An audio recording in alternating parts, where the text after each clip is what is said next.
హెల్తీగా, టేస్టీగా ఉండే సింపుల్ పాస్తా రెసిపీని చూద్దామా?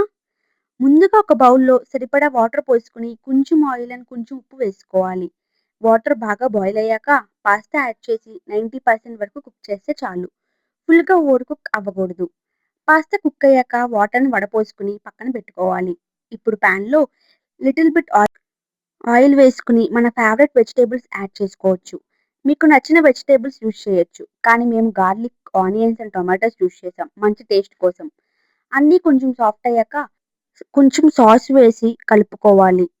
కలుపుకున్న తర్వాత కొంచెం కొత్తిమీర వేసుకొని మొత్తం మిక్స్ చేసుకొని సరిపడా ఉప్పు, కారం, పసుపు వేసుకొని కలుపుకోవాలి.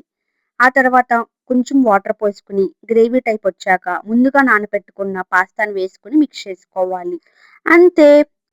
యమ్మీ యమ్మీ పాస్తా రెడీ. ఇలాంటి వీడియోస్ కోసం రుచి వైభవం సబ్స్క్రైబ్ చేసుకోండి.